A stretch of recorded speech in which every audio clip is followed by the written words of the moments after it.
థియేటర్లలో నిశ్శబ్దంగా వచ్చి ఓటీటీలో మాత్రం సునామీలా దూసుకొచ్చిన సినిమా శంబాల.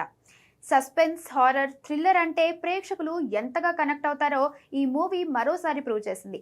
ఎలాంటి హైప్ లేకుండా రిలీజ్ అయిన ఈ సినిమా తక్కువ బడ్జెట్తోనే బాక్స్ ఆఫీస్ దగ్గర సంచలనం సృష్టించింది. ఇక ఓటీటీకి వచ్చాక అసలు ఆట మొదలైంది. స్ట్రీమింగ్ మొదలైన 5 రోజుల్లోనే 50 మిలియన్ మినిట్స్, 11 రోజుల్లో 100 మిలియన్ స్ట్రీమింగ్ మినిట్స్ దాటడం అంటే మాటలు కాదు.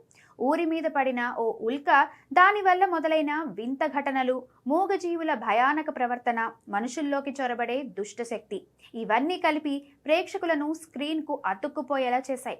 ఆది Sai Kumar intense performance, dark narration, బిగుతైన స్క్రీన్ ప్లే కలిసి శంబాలాను ఓటీటీ టాప్ ట్రెండింగ్లో నిలబెట్టాయి. భయాన్ని ఎంజాయ్ చేయాలనుకుంటే ఈ సినిమా మిస్ అవ్వకూడదు.